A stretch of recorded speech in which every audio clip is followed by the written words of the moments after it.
আসসালামু আলাইকুম। প্রিয় দর্শক মণ্ডলী, আপনারা দেখছেন দৈনিক প্রদীপ শিকা ইউটিউব চ্যানেল। এখন আমাদের সঙ্গে যুক্ত হচ্ছেন আসসালামু আলাইকুম রহমতুল্লাহি ওয়াবারাকাতুহু। সম্মানিত দর্শক, বাংলাদেশ সম্ভবত ঘুরে দাঁড়িয়েছে।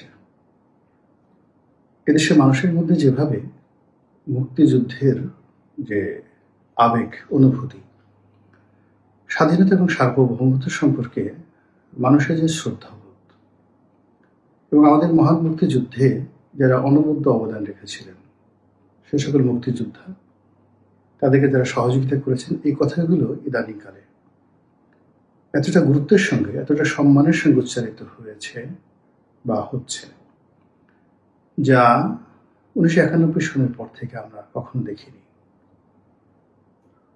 আমাদের মুক্তিযুদ্ধ আমাদের গর্ব। আমাদের মুক্তিযুদ্ধের যে ইতিহাস সারা পৃথিবীর মুক্তিকামী মানুষের জন্য একটি অনন্য ধারণ। গত কয়েকশো বছর বিভিন্ন সাম্রাজ্যবাদী শক্তির হাত থেকে যারা স্বাধীনতা অর্জন করেছেন, এ সকল স্বাধীনতার একটা বিরাট অংশ অর্জিত হয়েছে উইল ফোর্সের মাধ্যমে, দলিলের মাধ্যমে এবং স্বেচ্ছায়। সাম্রাজ্যবাদী শক্তিগুলো চলে গেছে। ভারত স্বাধীন হয়েছে আন্দোলনের ফলে নয়। আন্দোলন সুদীর্ঘ ভূমিকা ছিল, কিন্তু ব্রিটেন দ্বিতীয় বিশ্বযুদ্ধের পরে যেভাবে দেউলিয়া হয়ে পড়েছিল এবং তাদের ট্রেজারিতে এমন অবস্থা হয়েছিল যে দ্বিতীয় বিশ্বযুদ্ধের পর একটা জেনারেল ইলেকশন করবেন ইংল্যান্ডে, এই অবস্থা উইনস্টন চার্চিল সরকারের ছিল না। ফলে পৃথিবীর প্রথম তত্ত্বাবধায়ক সরকার ইংল্যান্ডে চালু হয়। যুদ্ধের পরে ব্রিটিশ পার্লামেন্ট সিদ্ধান্ত নেয় যে বর্তমান উইনস্টন চার্চিলের যে সরকার, এটি তত্ত্বাবধায়ক সরকার রূপে কর্মপরিধি চালাবে এবং অর্থনৈতিক অবস্থা, অর্থাৎ ইলেকশন করার যে টাকা, সেই টাকা হলে ইলেকশন দিয়ে তারা চলে যাবে। ঠিক ওই সময়টাতে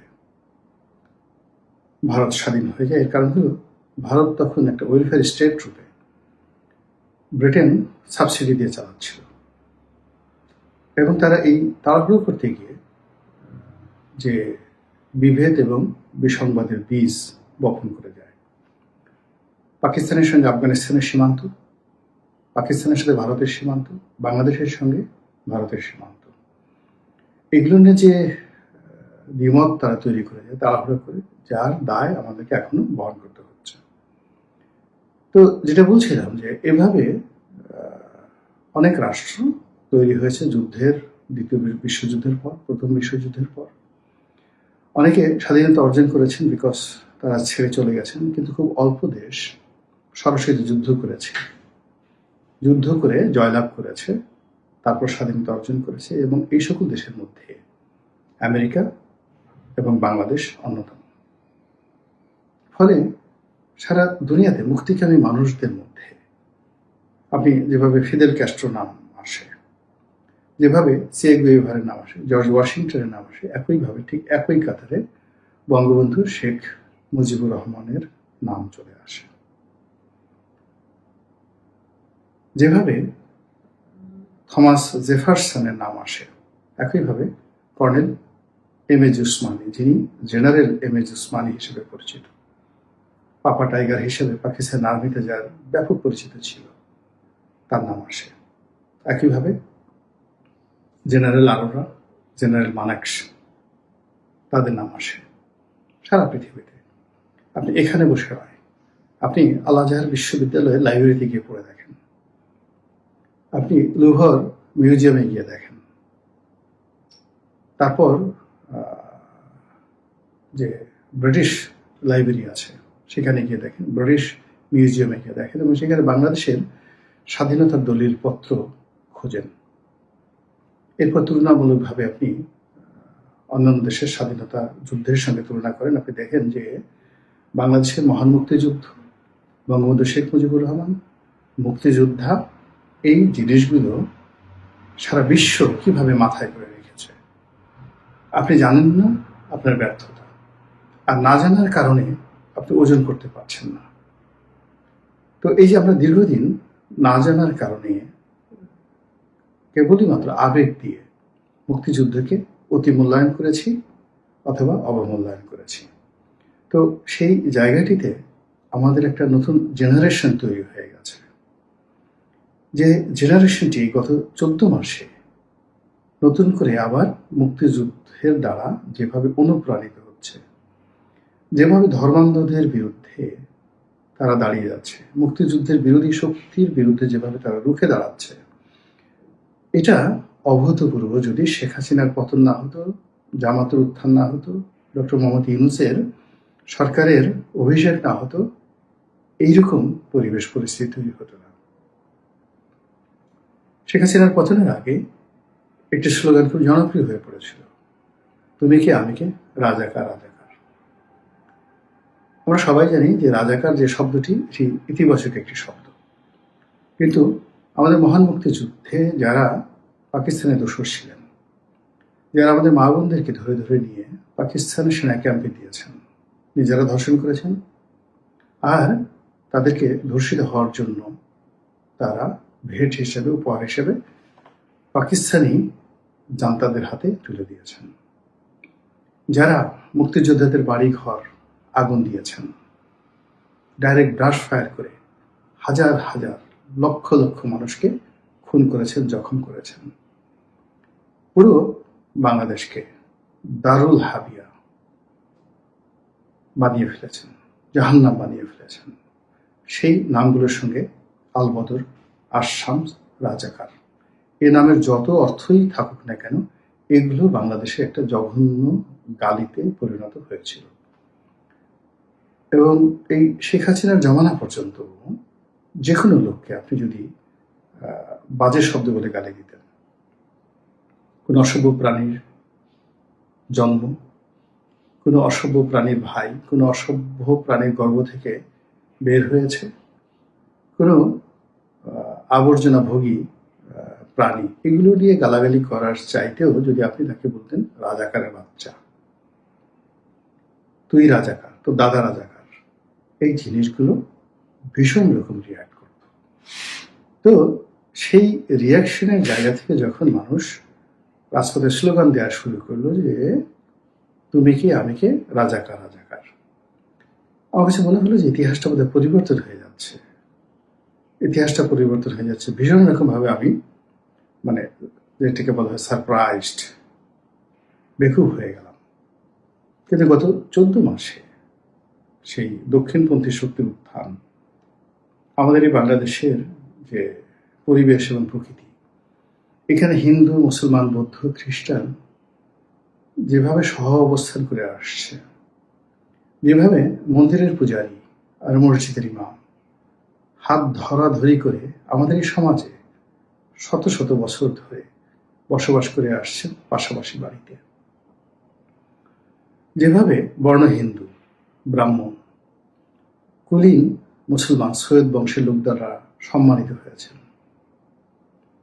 যেভাবে কামার কুমার, জেলে, তাঁতি, হিন্দু মুসলমান সমস্ত মানুষগুলো একে অপরের সঙ্গে সৌহার্দ্যপূর্ণ সম্পর্ক রক্ষা করেছে, সেই বাংলায় এখন যখন মাজার ভাঙা হচ্ছে, বাউলদেরকে তাড়ানো হচ্ছে, জেলখানায় ভরা হচ্ছে, লালনের মাজার আক্রমণ করার জন্য পরিকল্পনা করা হচ্ছে, যখন এদেশে হিন্দুত্ববাদ নিয়ে হিন্দুরা থাকবে কি থাকবে না, হিন্দু রাজ্য আক্রমণ করতে হবে, গাজওয়াতুল হিন্দ বাস্তবায়ন করতে হবে, এই কথাগুলো এত বেশি আলোচনা হচ্ছে, যেটা এই বাংলা ধারণ করতে পারছে না। আর বাংলা এটা কখনো ধারণ করতে পারেনি। এখানে রাষ্ট্রশক্তি দিয়ে কখনো ধর্ম প্রচার করতে দেখা যায়নি। ধর্ম এখানে সহজাতভাবে বা সহজিয়া হয়ে এখানে ধর্ম প্রতিষ্ঠিত হয়েছে।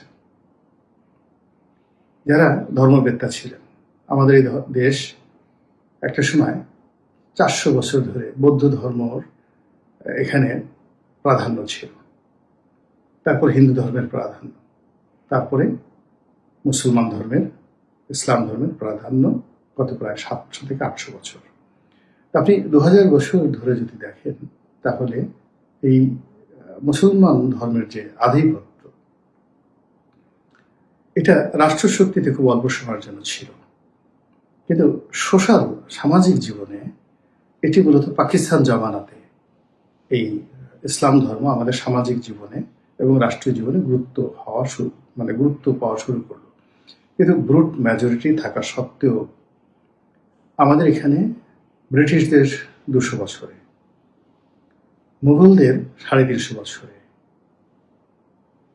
তারপরে স্বাধীন সুলতানি আমলের সেই সময়কালগুলোতে কখনোই এখানে রাষ্ট্রশক্তিতে ইসলামপন্থী রাজাবাসা থাকা সত্ত্বেও সমাজে কখনোই আজকের দিনের মতো ধর্মভিত্তিক কোনো উগ্রতা এই সমাজে ছিল না। পাকিস্তান থেকে সেটা এসছে। তো স্বাধীনতার পরে যে কয়বারে আওয়ামী লীগ ক্ষমতায় এসেছে, তারা চেষ্টা করেছে এই দক্ষিণ পন্থাটিকে দমন করে হোক, পীড়ন করে হোক, কিংবা ধর্মনিরপেক্ষ নীতিটিকে চাঙ্গা করে হোক, এই সমাজের যে হৃদয় এটিকে পুনরুজ্জীবিত করার। তারা কখনো পেরেছে, কখনো পারেনি, কখনো বাড়াবাড়ি করেছে, কখনো ভুল করেছে, এটা স্বীকার করতেই হবে। তো এরই ধারাবাহিকতা কি হলো, শেখ হাসিনার জমানাতে দক্ষিণপন্থী গ্রুপগুলোর প্রতি এতটা জুলুম অত্যাচার করা হলো যে তারা তলে তলে, পর্দার আড়ালে এত শক্তিশালী হয়ে পড়ল, যেটা শাসক শ্রেণী কল্পনা করতে পারেনি। আমরা যারা এগুলো বলেছি সেই 2012 থেকে অনবরতভাবে, যে ভাবে দমন পীড়ন করা হচ্ছে, এতে করে তারা শক্তিশালী হয়ে পড়বে, এটা দুনিয়ার নিয়ম। যে এখন আওয়ামী লীগের বিরুদ্ধে যে সকল দমন পীড়ন করা হচ্ছে, আওয়ামী লীগ শক্তিশালী হচ্ছে, কিন্তু বিএনপি হতে পারেনি, শক্তিশালী হতে পারেনি। এর কারণ হলো শেখ হাসিনা যে চালাকিটা করেছেন, বুদ্ধিমত্তা দেখিয়েছেন, তিনি তার যে নেতৃত্ব একটা দুটো ভাগে ভাগ করেছেন। যেই নেতৃত্বটিকে বা যে লোকগুলোকে তিনি খরচের খাতায় ফেলে দিয়েছেন, সেই লোকগুলো এখন জেলখানাতে আছে। আর যেগুলো তার গুড বুকে ছিল এবং তিনি মনে করছেন যে আগামীতে তিনি যে লড়াই সংগ্রাম করবেন বা তার ছেলে সন্তানরা যদি রাজনীতির উত্তরাধিকার হয়, তাহলে আওয়ামী লীগের যে সকল নেতাকে তার লাগবে, তাদের সবাইকে তিনি সেফ এক্সিট দিয়েছেন। এবং এটা আগস্ট মাসের নয়, জুলাই মাস থেকে এই সেফ এক্সিট শুরু হয়েছে। ফলে তারা তাদের প্রয়োজনীয় অর্থ এবং প্রয়োজনীয় নেতৃত্ব নিরাপদ দূরত্বে রেখে তারা এখন যে কর্মকাণ্ড করছে, সেই কর্মকাণ্ড বিএনপি কখনো করতে পারেনি। বিএনপির এই সুযোগটাই হয়নি, বিকজ 11 যখন এলো, এটা আসছিল একটা বজ্রপাতের মতো। ফলে তাদের পালাতে হবে, তাদের টাকা লাগবে, এই জিনিসগুলো তারা কল্পনা করতে পারেনি। কিন্তু 2014 সন থেকে যখন এই একটা যাকে বলে প্রশ্নবিদ্ধ নির্বাচন হলো, তখন থেকে কিন্তু আওয়ামী লীগ তারা সিদ্ধান্ত নিয়ে ফেলেছে যে তাদেরকে চলে যেতে হবে, তাদেরকে পালাতে হবে, তাদেরকে ভাগতে হবে এবং তাদেরকে আবার ফিরে আসতে হবে। এই জন্য তারা দাপট দেখিয়েছে, জুলুম অত্যাচার করেছে, বিনা ভোট, রাতের ভোটে নির্বাচন করেছে, যতদিন পারা যায় ক্ষমতা দেখার চেষ্টা করেছে, কিন্তু সবসময় তাদের পালানোর জন্য একটা প্রস্তুতি ছিল। ফলে দেখুন, এত ম্যাটিকুলাসলি, এত সায়েন্টিফিক্যালি তারা পালিয়েছেন, আপনারা তাদের একটা পশম এখন পর্যন্ত স্পর্শ করতে পারেননি যারা পালিয়েছেন। এবং সেখানে গিয়ে তারা যে কথাবার্তা বলছে, প্রতিটা মুহূর্তে উত্তেজনা তৈরি হচ্ছে, মেজাজ গরম হয়ে যাচ্ছে, আপনি অস্থির হয়ে পড়ছেন। এনিওয়ে, এটা নিয়ে আমি কথা বলবো না। কথা যেটা নিয়ে বলবো সেটা হলো যে এই যে দক্ষিণপন্থা যে গ্রুপটি, তারা আওয়ামী লীগের অবর্তমানে তারা মনে করেছে যে আমরা বিজয়ী হয়েছি। এবং যেহেতু তাদের এই ধরনের একটি পরিবেশ পরিস্থিতি মোকাবেলা করার জন্য আর্থিক প্রস্তুতি ছিল না, মানসিক প্রস্তুতি ছিল না, অ্যাডমিনিস্ট্রেটিভ প্রস্তুতি ছিল না, ফলে এই গত 14টি মাস তাদের কাছে মনে হলো যে হঠাৎ করে জোয়ারে যেভাবে মাছ চলে আসে এবং মানুষ হাত দিয়ে বড় বড় রুই, কাতলা, মৃগেল এগুলো ধরতে চেষ্টা করে। এবং আমি এরকম পরিস্থিতিতে দেখেছি যে অনেক সময় বোয়াল মাছের লেজের বাড়িতে অনেক মানুষের কান ফেটে গেছে। গজার মাছ খুব শক্তিশালী মাছ, এই মাছের লেজের বাড়িতে বা হাঙ্গরের লেজের বাড়িতে অনেক মানুষ মরে গেছে। তো এখন এই যে একটা সুযোগ আসছে, ইটস অ্যান অপরচুনিটি, এই অপরচুনিটির কবলে পড়ে আমাদের যে রাজনৈতিক দলগুলো রয়েছে তারা ক্ষতিগ্রস্ত হচ্ছে, বিকজ তাদের প্রস্তুতি ছিল না। দক্ষিণপন্থী যে গ্রুপগুলো ছিল, স্বাধীনতা বিরোধী যে গ্রুপগুলো ছিল, যারা এই সময়টিকে মনে করেছিল যে তাদের একটা ঈদের উৎসব, এটি এখন তাদের জন্য বুমেরাং হয়ে পড়েছে। তারা যে কাজগুলো করছে, এর ফলে মানুষ মনে করছে যে না, আমাদের রিসেট দিয়ে মুক্তিযুদ্ধের ইতিহাস বন্ধ করা যাবে না। সংবিধান ছুঁড়ে ফেলানো যাবে না, সংবিধান থাকতে হবে। আমাদেরকে বঙ্গভবন রক্ষা করতে হবে। গণভবন আমরা হারিয়েছি, কিন্তু বঙ্গভবন আমাদেরকে রক্ষা করতে হবে।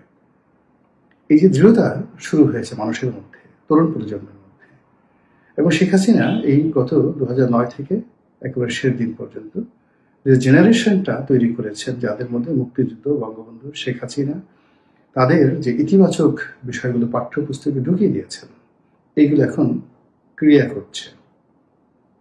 তার ফলে নতুন করে আবার সেই মুক্তিযুদ্ধ বিরোধী যে প্রচারণা, রাজাকার, আলবদর, আশামস, এইগুলো ভয়ঙ্করভাবে আবার মানে বাংলাদেশে ঘৃণার উপলক্ষ হয়ে পড়ছে। এখন আপনি আবার নতুন করে আলবদরের পরিবর্তে আলবটর, তারপরে কাউকে ছোট করার জন্য তাকে বলা হচ্ছে যে এটা পাকিস্তানের পাকি বীজ, কাউকে ছোট করার জন্য তাকে টোকাই বলা হচ্ছে। এই পাকিস্তানের সৈন্যদের সে অবৈধ যে যৌন সম্পর্ক, ধর্ষণের ফলে যাদের জন্ম হয়েছে তাদেরকে পাকি বীজ হিসেবে এই সমাজে নতুন ন্যারেটিভ তৈরি করা হচ্ছে। নাম ধরে ধরে বলা হচ্ছে অমুক লোক পাকি বীজ, পাকিস্তানের বীজে ওর জন্ম হয়েছে, ওর মা পাকিস্তানের লোক দ্বারা ধর্ষিত হয়েছে, অথবা পাকিস্তানি সৈন্যবাহিনীর বিনোদন বালিকা রূপে ওর মা দায়িত্ব পালন করেছে। এইভাবে স্বাধীনতা বিরোধীদের পক্ষে যারা টিকটকার, যারা ইউটিউবার, তারা এই দীর্ঘদিন ধরে গত 15-20 বছর ধরে সার্ভিস দিচ্ছিল, তাদেরকে নিয়ে কিন্তু এই ধরনের কথাবার্তা হয়নি। কিন্তু গত সেই 8-9 মাস ধরে এখন তারা সবাই নিন্দিত। তাদের চেহারা মানুষ দেখতে চাচ্ছে না, তাদের আকার, আকৃতি, গঠন, জন্ম, পরিবার, পরিজন সব কিছু নিয়ে মানুষ ট্রল করছে। এবং সেই ট্রলের সঙ্গে রাজাকার আসছে, আলবদর আসছে, আশামস আসছে, আলবদর আসছে, আলবদরের সাথে আবার নতুন করে যুক্ত হয়েছে লাল বদর। তো দেখুন, লাল বদর এবং আলবটর এই দুটো শব্দ কিন্তু ছিল না, নতুন করে এখানে তৈরি হয়েছে। আবার অমুক টোকাই, কতগুলো টোকাই ইউটিউবার মানে আসছে। আগে এদেরকে ইউটিউবার বলা হতো, এখন এদেরকে টিকটকার বলা হচ্ছে, এবং এদেরকে সবাইকে বলা হচ্ছে এরা পাকি বীজ, মানে এদের জন্ম হয়েছে পাকিস্তান সেনাবাহিনীর কর্মকর্তাদের বীর্য থেকে। তো এই যে ন্যারেটিভ তৈরি হয়েছে, এটা তো আমাদের ছিল না। এই 14 মাস আগে কিন্তু কোনো ইউটিউবারকে, কোনো টিকটকারকে এই ধরনের গালি দেওয়া হতো না, কিন্তু এই গালিগুলো এখন একেবারে এত ওপেন হয়ে গেছে। আর এটার প্রতিক্রিয়াতে তারা না পারছে বলতে যে আমি, মানে আমার জন্ম অমুকভাবে, বা আমার বাবা মুক্তিযোদ্ধা ছিল, আমার মা মুক্তিযোদ্ধা ছিল, বা আমার পরিবারে এই জিনিস ছিল, তারা এই জিনিসগুলো হজম করতে হচ্ছে তাদেরকে। এবং এটা মানে বলতে গেলে অমুক টোকাই বিহারি পল্লীতে তার জন্ম হয়েছে, অমুক টিকটকার তার মা বা তার বাবা পাকিস্তানের দোসর ছিল, ক্যান্টনমেন্টে যাতায়াত করতো। মানে এই ন্যারেটিভগুলো এতটা জনপ্রিয় হয়ে গেছে যে এখানে কতটা সত্য, কতটা মিথ্যা, কতটা বাস্তব, এটা কোনো বিষয় নয়। বিষয় হলো মানুষের ক্রোধ এবং ক্ষোভ স্বাধীনতা বিরোধীদের উপর যেভাবে উগলে পড়েছে, এবং গত 6 মাস ধরে এটা যেভাবে বাড়ছে, তাতে করে নতুন রাজাকার, নতুন আলবদর, নতুন আশামস, নতুন আল বটর, নতুন লাল বদর, এই শব্দগুলো আপনি দেখবেন যে কি পরিমাণ কতগুলো মানুষকে এই সমাজে অপাঙ্ক্ত করে ফেলে, কত মানুষকে ক্ষতিগ্রস্ত করে ফেলে, এবং কিভাবে এইগুলোর উপরে আবার নতুন করে স্বাধীনতার ফুল প্রস্ফুটিত হবে। এদের কবর রচনা হবে, সেই কবরের উপর আবার নতুন করে গোলাপের বাগান, বর্ষার আসি গোলাপের বাগান, স্বাধীনতার সুগন্ধ নিয়ে আবার গেয়ে উঠবে আমার সোনার বাংলা, আমি তোমায় ভালোবাসি। এই যে মুক্তিযুদ্ধের সময়ের যে অজেয় গানগুলো, আমার সোনার বাংলা, আমি তোমায় ভালোবাসি, আরো কত গান, শুনে একটি মুজিবরের তরে, লক্ষ মুজিবর, এই যে গানগুলো